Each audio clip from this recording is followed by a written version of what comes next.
It was empire on a scale that has never been equaled. Mysterious, violent in the extreme, and endlessly inventive. Only one empire has survived for 4,000 years: China. All-powerful emperors mobilized immense peasant armies for feats of engineering unparalleled in human history. A gilded tomb with rivers of flowing mercury. It's hard to believe that something like that could be purely the product of human labor. The world's longest canal. A naval fleet mightier than any that had ever put to sea. But none can compare to the monument that would change the face of the earth. The Great Wall of China. This is the biggest project management in history. And yet, dynasty after dynasty, consumed by vanity and greed, would be toppled from power when the people rose up and oppression turned to destruction.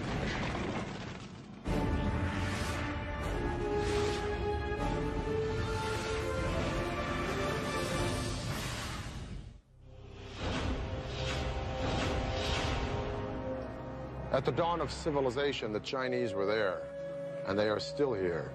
Hello, I'm Peter Weller. When the Egyptians were building their pyramids, the Chinese already had sumptuous palaces for their kings. When Rome was planning its soaring aqueduct that would bathe its citizens and quench their thirst, the Chinese were redirecting an entire river by blowing up a mountain before gunpowder and building a dam that would irrigate thousands and thousands of acres of land and launch a population explosion the world had never seen.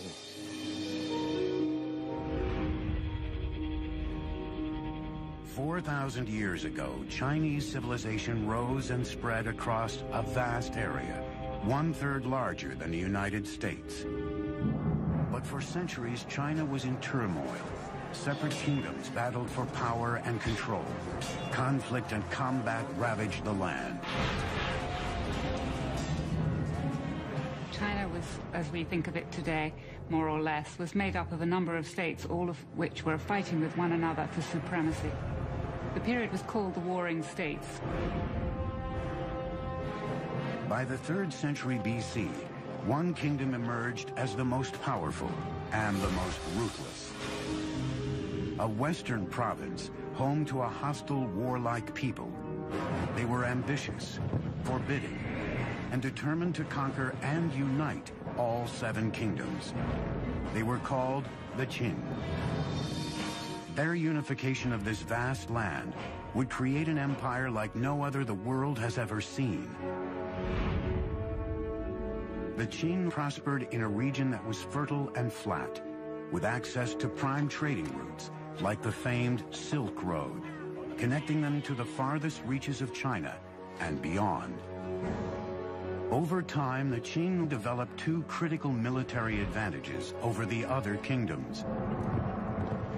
From neighboring nomads and barbarians, the Qin mastered horsemanship. Simultaneously, they also changed strategy for waging war. Until now, wars had been fought by small platoons of nobles riding in chariots. But the recent discovery of new metal forging technologies led to mass production of weapons and the rise of a new type of warrior, the foot soldier. It was a time when the use of iron became much more widespread. So just at the same time as infantry armies, which tended to be much larger, came in, so it was possible to make more weapons.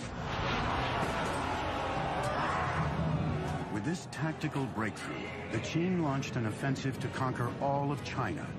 As one kingdom after another fell, the Qin faced a new challenge: how to quickly produce enough food to fuel their now massive army. That responsibility fell to one man. His name was Li Bing, a Qin official who was one of the greatest hydraulic engineers of all time.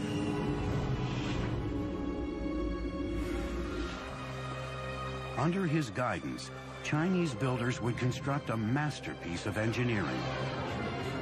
For centuries, the Min River had tormented the Chinese people, causing winter droughts and summer floods. Now Li Bing was determined to harness its raging waters. The centerpiece of his plan was a levee that would create a whole new waterway, a channel to control flooding, as well as to provide a water supply for desperately needed food production. But Li Bing had an enormous problem. Mount Jiang, standing directly in the path of his irrigation channel. He couldn't move the mountain, so he decided to carve a path for his new waterway straight through it. Long before the invention of gunpowder, it would have taken decades to cut a path through the mountain by manual labor using only hammers and drills. The Qin military demanded more immediate results, forcing Li Bing to devise a bold new technology. He'd let the forces of nature do the heavy lifting for him. First, heating the rocks through controlled fires, then dousing them with cold water. This caused the boulders to crack into small pieces that could be carted away. 8 years after he started, Li Bing had blasted an irrigation channel straight through the mountain. Now he had to construct the enormous levee that would divert the waters of the Min into the new irrigation channel.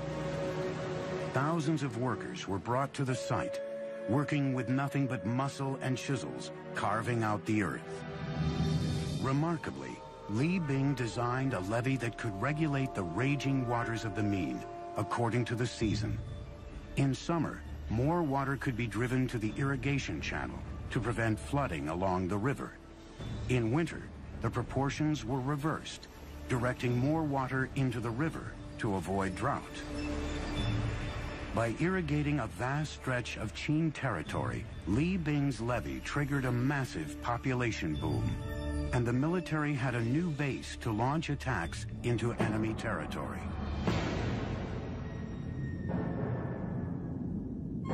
The state of Qin was evolving into a powerhouse. And he used the wealth created by agriculture and the power created by the military to unite all of China. In 247 BC, that job was left to the Qin's new emperor, a 13-year-old named Yingjiang.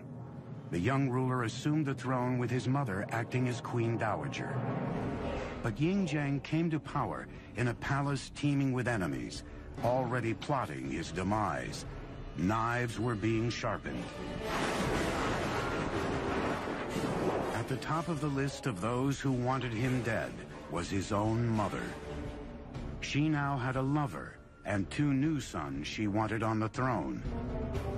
At the age of 22, Yingjiang discovered her plot to have him killed. He had his mother banished and his stepbrothers and her lover killed. His authority was now absolute. With his throne secured, Yingjiang sent his armies out to finish the job of unifying all of China. Only one kingdom stood in the way. They were called the Chu. In 238 BC, the Qin launched an epic all-out war on the Chu, in a conflict that raged doggedly on for 15 years. Finally, in 223 BC, they too raised the banner of surrender. The last great obstacle to the Qin conquest of China had been crushed. The Qin supremacy over the Chu is they were able to organize their armies in a much more efficient way than had been done before. The Qin dream of empire was complete. China was unified and at peace. Now a true emperor, Yingjiang needed a royal name. He would come to be known throughout China and around the world simply as Shi Huangdi, the first emperor. Shi Huangdi proclaimed his dynasty would last 10,000 generations. It was during his reign that China embarked on perhaps the most spectacular construction project of all time. A wall, unlike any the world had ever seen. But the Qing would pay a heavy price for their emperor's grand ambitions, in the wrath of ruthless leaders and the blood of its own people. The Chinese invented deep drilling in the 1st century BC and were able to drill boreholes up to 4,800 feet deep.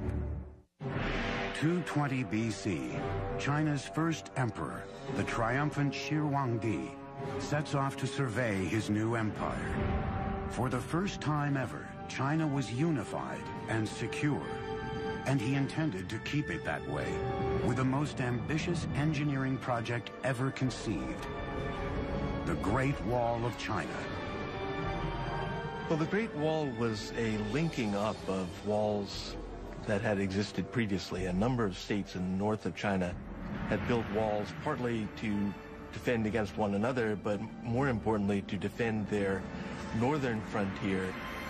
It remains to this day unsurpassed by modern engineering, a single impregnable barrier to seal the vast Chinese empire from the outside world, along a border that stretches for thousands of miles.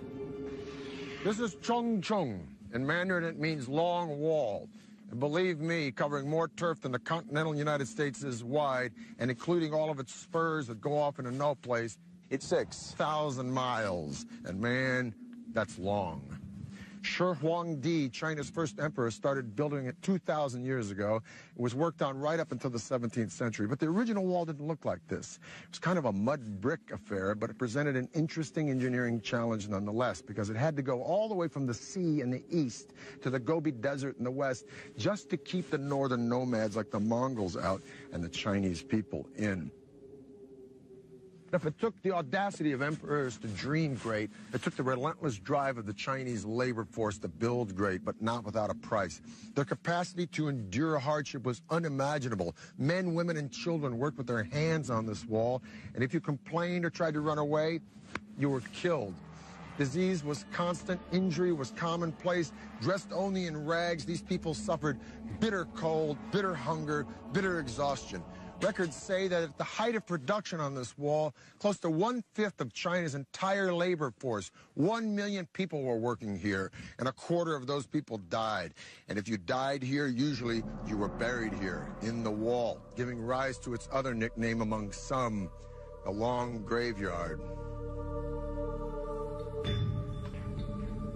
Millions of arms and legs and backs were broken to build the wall. There is very moving poetry, mostly written by wives and mothers, about young boys going off and working on the Great Wall Project, not having food, dying in the cold winters, and never returning home. But brute force would not be enough.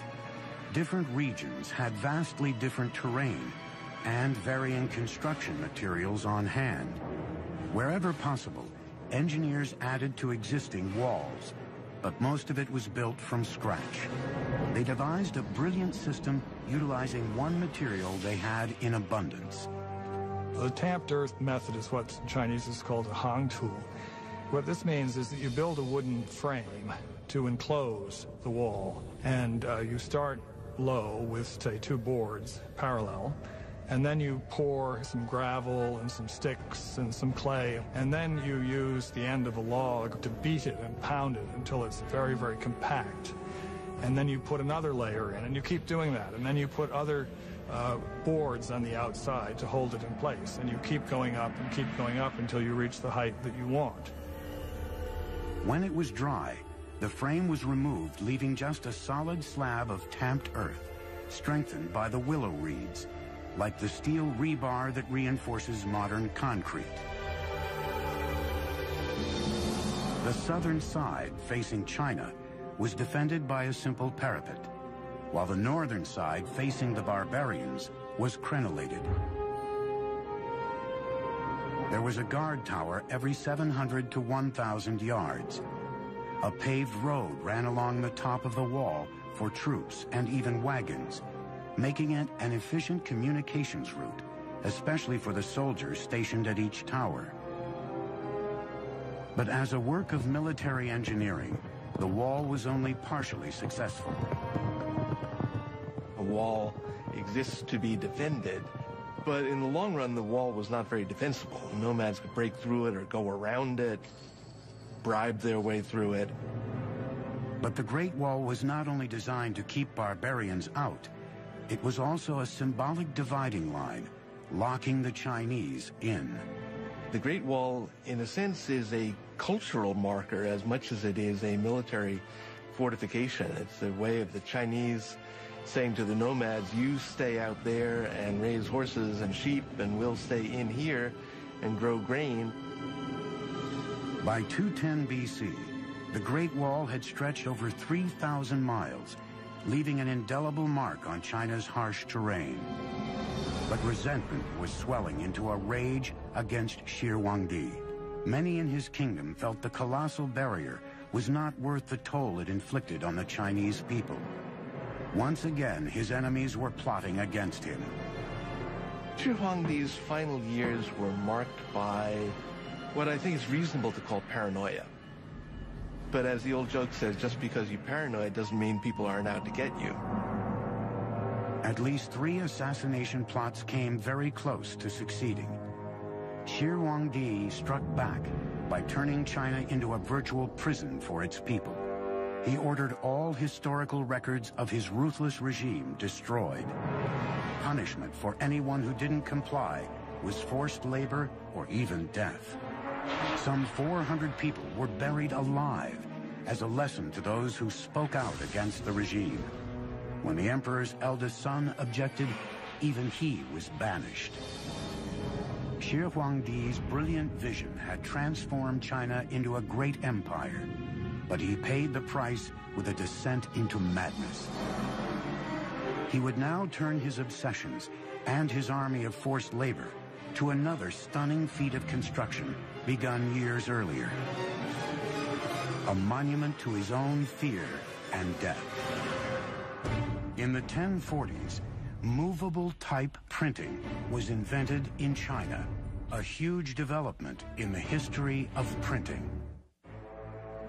By 220 BC, Qin Emperor Shi Huangdi has united China for the first time. On the northern border, millions are toiling and dying, laying the foundation for China's signature engineering triumph.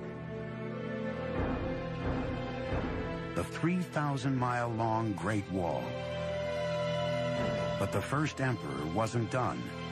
Even as he fought against other Chinese kingdoms and his own demons, Shi Huangdi began to garrison nearly 700,000 men near his capital in central China to build the most personal of all his engineering projects, an epic tomb he had begun planning at the age of 13.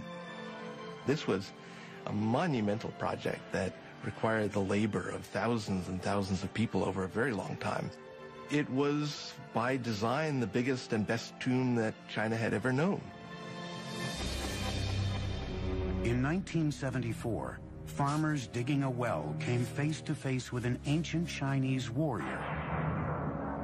The mysterious terracotta skull would prove the gateway to one of the greatest archaeological discoveries of all time. The mound is huge. The mound was always known to be the tomb mound of the first emperor. What was a total surprise was the army of terracotta warriors about a kilometer to the east of the tomb, who presumably were guarding the approach to the tomb itself. Season after season of excavation since the 1970s has yielded more than 5 large pits. The individualized faces and drapery and armor suggest that each one of these warriors was molded from the life from an individual separate human being. The precision and detail in the sculpting, the firing of the clay are unmatched today. These warriors are a colossal achievement, and some believe the greatest archaeological find of the 20th century. But they are only the tip of the iceberg, because this ghost army only served as a guard detail for an engineering feat as fantastic as the world has ever known, the opulent tomb of Shi Huangdi. Each statue stands between 5 feet 8 inches and 6 feet 2 inches tall, giants for the time. Some weighed up to 600 pounds. But it was the terracotta itself that sent shockwaves through the teams excavating the site. The clay had a hardness beyond anything they'd ever seen before, indicating that Shi Huangdi's artisans had developed a revolutionary new technology, blast furnace kilns that fired the statues at temperatures up to 2,000 degrees Fahrenheit. Archaeologists eventually uncovered 3 massive pits filled with the terracotta army guarding the first emperor's tomb. One pit alone contains over 6,000 life-size warriors and horses in battle formation. In a second pit, 1,300 of Shi Huangdi's elite military forces, including archers, chariots, and cavalry, were discovered. While the third pit, with 68 figures and 1 chariot, was the command center of the entire army, headquarters for the defense of Shi Huangdi's empire, even in death. The military armor is fairly specific. We can tell that the armor used was lacquered leather. We can see that people had cleats on the bottom of their boots to help them run in the mud. We can see the kinds of caps people wore and associate them with rank. 30-foot walls divided the massive complex, which stretches out for 7,000 yards, into 3 parts, the outer city and inner city, and then the mausoleum itself. During construction of the tomb, an army of workers excavated a gigantic terraced pit measuring about 1,600 feet by 1,700 feet, equal to 580 basketball courts. When the sprawling tomb complex was complete, it was topped with a terraced mountain of earth, nearly 400 feet tall. At the time, it may have been nearly as large as the Great Pyramid of Giza in Egypt. But over 2,000 years, weather has worn down the original man-made mountain to about 250 feet. It's hard to believe that something like that could be purely the product of human labor, but it is. That mound was put there, basket full of earth after basket full of earth, to cover what we assume is an entire underground city dedicated to the afterlife of the first emperor. Shi Huangdi's tomb was definitely the expression of a guy who wanted his empire to blow away everything the world had ever known. The ceiling is said to be a night sky studded with constellations made out of pearl. The floor, an entire recreation of his empire in miniature with pavilions and pagodas by a flowing river of mercury. The king himself laid out in gold and jade in a bronze coffin floating on a pool of mercury. Now, all this is pretty fantastic and mind-blowing. But is it true? Well, scientific tests have proven mercury levels 100 times the norm around the mountain, and ground-penetrating radars detected a room inside the mountain 33 feet high. So the emperor's tomb may be all it's cranked up to be, but we're going to have to wait to find out, because the Chinese government has decided not to excavate the place until they have the technology to preserve what's inside. And even then, once they go in, it may be a very treacherous dig. There were corridors and trapdoors and booby traps that were designed to prevent tomb robbing. Now, we assume that those are no longer operable after a couple thousand years, but I'm sure whoever goes into that tomb first is going to step carefully. Shi Huangdi had boasted the Qin dynasty would last 10,000 generations, but just 3 years after his mysterious death, the vast empire collapsed. The first emperor paid a steep price for his epic engineering projects. The Great Wall and magnificent tomb bankrupted the country and ultimately broke the backs of China's peasants. Pushed to their limits, the people revolted, and China was plunged into chaos. Shi Huangdi is said to have died from ingesting mercury, which he believed to be an elixir of immortality. Shi Huangdi The first emperor of a united China is dead. Few mourn.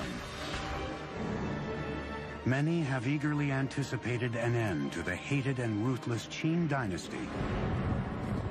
A vicious power struggle ensued for control of the empire. In a word, it was chaotic.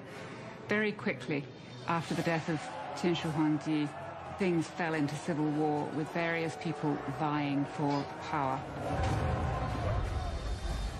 206 BC, a new ruler comes to power determined to bring stability to China. His name was Liu Bang, a former soldier and cunning politician who knew how to win the hearts and minds of the people. Over the next 4 years, Liu Bang consolidated his rule and rallied the people behind him. Peace and stability returned to the empire. By the time he died in 195 BC, he had launched a dynasty that would thrive for nearly 4 centuries, the Han. The Han embarked on a wall-building campaign even more massive than Shi Huangdi's. They extended the Great Wall much further to the west than it had been, and set up a set of garrisons and a series of watchtowers that guarded the trade routes out into Central Asia for hundreds of miles to the northwest of the capital. The Han built their fortresses at closer intervals than earlier dynasties, every 1 to 3 miles. In areas of heavy enemy activity, that could increase to only 500 yards apart. Han soldiers had 3 critical missions along the wall: defend against invasion, gather military intelligence on enemy activity, and keep the vital beacon towers maintained and supplied with beacon fire fuels. Han Dynasty signal towers incorporated several sorts of alarms. Flags and smoke were only used in the daytime. Torches were only used at night. Bigger bonfires and drums were used at any time. And complex codes were devised for these signals. And just like today, modern codes, they were all classified as top secret and unknown to the public. From around 200 BC to 200 AD, just about the time that Rome was dissolving as a republic, only to be reborn as an empire that would gobble up and transform the Western world, China was an empire that was consuming and transforming the East. During the Han Dynasty, the population of China grew to 50 million people. The empire went as far south as Vietnam, as far west as Afghanistan. It was massive. But after 400 years, just like Rome, internal disintegration started to overshadow military success, and in 184 AD, a peasant rebellion brought the Han Dynasty to a screeching halt. And once again, China was on the verge of chaos. For 3 centuries, warfare, treachery, and death were the rule in China. And once again, it took a ruthless hand to put an end to the time of turmoil. In the 6th century, a northern people, the Sui, declared war on the chaos, conquering one part of the empire after another, until China was united again, for the first time since the Han Dynasty fell 3 centuries earlier. The Emperor Yangdi would build the Sui Empire on the foundation of nearly 1,000 years of dynasties that came before.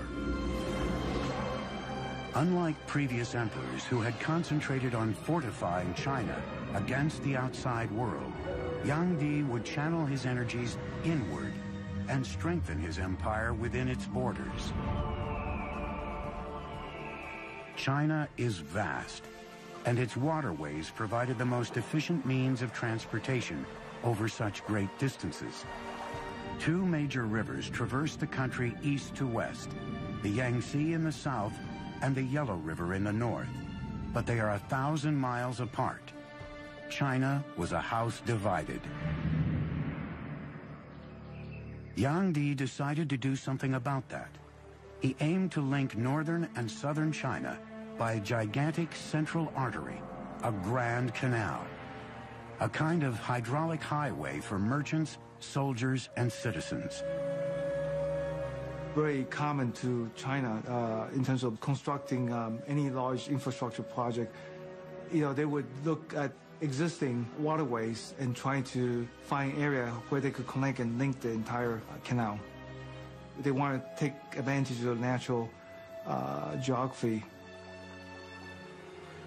This gigantic construction project would take more than 1 million man-days of work, most of it digging. Living and working conditions were horrendous, harsh and primitive. Tens of thousands died of starvation, fatigue, and illness. Many were simply beaten to death by overseers.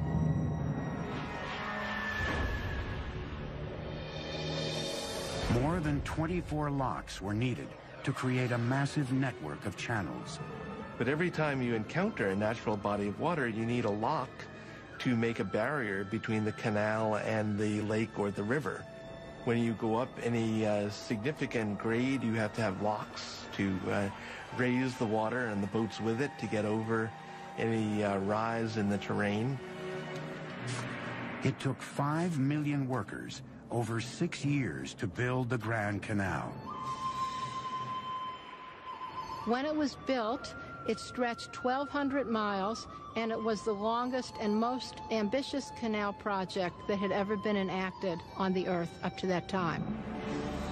By connecting the Yellow River with the Yangtze, the Grand Canal could now transport goods up to 45 miles a day.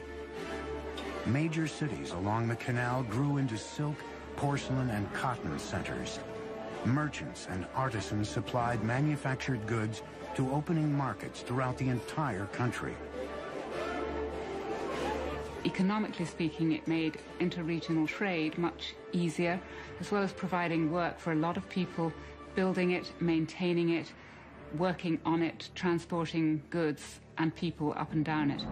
Like the Nile in Egypt, it integrated the North and the South, strengthening the foundations of a unified empire. Well, the canal was a tremendous generator of wealth. There was opportunity for poets to travel, for painters to wander and begin painting landscapes. So it really was an engine of cultural development, not just along its own route, but with influence far beyond its own confines. With his engineering feat completed, Emperor Yangdi decided it was time for a victory tour down the Grand Canal. It was a garish spectacle, with an entourage of thousands, traveling in opulence that bordered on the obscene. Well, the emperor had beautifully appointed luxurious imperial barges that could take him down the Grand Canal. So he would spend as much as half of every year enjoying himself in the sunny south. The emperor redefined luxury, demanding exquisite foods and exorbitant tribute from every county and town along the canal. When large amounts of leftover delicacies were dumped overboard, the destitute who built the canal watched from the shore in despair. But once again, a Chinese emperor underestimated the power of the people. His voyages of conspicuous consumption fueled a mounting sense of rage against his decadent regime. In 618 AD, the people rebelled in a series of peasant uprisings throughout the country. Once again, chaos consumed China and soon reached the palace itself. Emperor Yangdi was killed by his own generals, and the Sui dynasty came to an abrupt end. But with the empire united again, the stage was now set for China's golden age. And for the first time, China's engineers would extend the empire's reach around the globe. From the 4th century BC on, the Chinese used blast furnaces to cast iron, nearly 1,800 years before its widespread use in Europe. 6 centuries ago, an astonishing armada of Chinese ships crossed the China Sea before venturing west to Ceylon, Arabia, and East Africa. It was a fleet unlike any that had ever put to sea. Giant 9-masted junks, escorted by dozens of supply ships, patrol boats, and transports for cavalry horses, Crew totaled more than 27,000 sailors and soldiers. This was the famed armada of the powerful Ming Dynasty, a herald to the world that after a century of Mongol domination, China was returned to its rightful rulers. At its helm was an unlikely admiral, a commoner from the outlying Yunnan province, who rose to become one of the most powerful figures of the Ming Dynasty. His name was Zheng He. Zheng He was 11 when his hometown was conquered by the Ming. He was plucked from his family, brought to court as a gift for the emperor's son, and castrated. Eunuchs appear often in Chinese history, and the reason that they gained power was because they had much greater access to the emperor and to imperial women because they didn't pose a threat. Zheng He soon rose through the ranks to become the chief lieutenant to the emperor himself. Together, they sketched out a bold plan for conquest of the seas. Zheng He was named to lead an extraordinary fleet of ships. It was an engineering challenge unlike anything a Chinese dynasty had ever attempted. He was somebody who definitely wanted to create a personal stamp on the world. He ordered 337 ocean-going ships. An additional 188 flat-bottom transports were converted for ocean travel. Just to get the building materials together, get the craftsmen, get the designers and all the rest, and then, say, put together a fleet of 300 ships is remarkable. I mean, the British fleet in the time of Napoleon, it had really an upper limit of about 100 ships of the line, men of war. An army of 30,000 carpenters, sailmakers, and sailwrights worked and lived at the shipyards, working day and night on Zheng He's magnificent fleet. At the center of the enormous shipyard, 7 1,500-foot dry docks were separated from the Yangtze River by 25-foot-high dams. Once the ships were complete, the dams were opened, flooding the dry docks. The flagship of the fleet was a spectacular 9-masted vessel measuring 440 feet, nearly 1.5 times the length of a football field, making it the largest wooden ship ever built. Designed for stability, it had a flat bottom filled with heavy ballasts of stones and an innovative exterior rudder post that could be raised to reduce the ship's draft in shallow waters.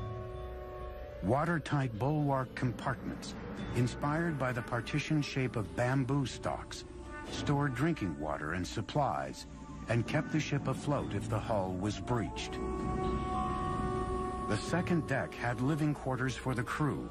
The kitchen, mess hall, and operations were on the third, while the fourth deck was used as a high fighting platform. Fully rigged, the flagships had 9 staggered masts and 12 square sails of red silk soaring skyward. Other ships were armed with as many as 24 bronze cannons, capable of firing up to 900 feet. Their bows and sterns had reinforced high profiles for ramming smaller boats. Some ships carried horses or transported troops. Others were freshwater tankers, packed with provisions for up to 28,000 men. We're talking about a really, really big fleet. It had as many soldiers and sailors on it as the Spanish Armada of 1588. It had about twice as many ships. In 1405, the eunuch commander Zheng He set sail for the world. Zheng He was not an explorer. What Zheng He was doing was what we would call in modern terminology power projection. During his 28-year naval career, Admiral Zheng He visited 37 countries, traveled around the tip of Africa into the Atlantic Ocean, and commanded a single fleet whose numbers surpassed the fleets of all Europe combined. Zheng He's voyages established China as a superpower on the world's oceans. But in 1433, China's age of exploration came to a crashing halt. Zheng He suddenly died during a stopover in India, and the fleet was recalled to China. A new emperor was on the throne. In one stunning command, he would change the course of Chinese history. Despite China's total domination as a naval power, Zheng He's magnificent fleet was to be burned to the ground. It would be one of the great turning points in Chinese history. China was poised to seize control of the seas and colonize the world years before the Portuguese, Spanish, Dutch, and British. Under the new emperor, all ocean-going vessels were destroyed. Even records of Zheng He's expeditions were torched. China's age of exploration was over. The open door slammed shut. The ships were gone, and the promise of international power and conquest was dead. The reason for the emperor's decision remains a mystery to this day. 1449, 16 years after the empire turned inward again, China's age-old enemy returned. Mongol forces mounted a massive attack. Like great dynasties before them, the Ming returned to the wall for protection. The result would be the most monumental feat of the entire Chinese Empire. A complex re-engineering of the Great Wall into the colossal structure we know today. Earlier walls had been primarily made of stamped earth. The Ming walls were faced with brick and stone. They were much more solid, and those are the ones that we can still see parts of today. A crude mortar of sticky rice and burnt lime created a seal between bricks that rivaled modern cement in strength. Construction of military fortifications on the Great Wall reached its peak under the Ming. Double walls were added in military zones, along with strongholds, passes, and other reinforcements. Watchtowers of various shapes and sizes served as shelters or simply as signal stations along the wall. Shelter towers were built large enough to store food and arms and serve as the living quarters for soldiers. A staircase from the interior led up to the top of the tower, with small holes on each side of the wall for lookouts. The overall defenses were enhanced with a variety of features, including artillery. The Chinese have a clear superiority over the Mongols in gunpowder weapons. And as long as the Ming Dynasty could maintain a cohesive enough army along the Great Wall, they were capable of resisting individual Mongol attacks. By the end of the Ming Dynasty, over 6,000 miles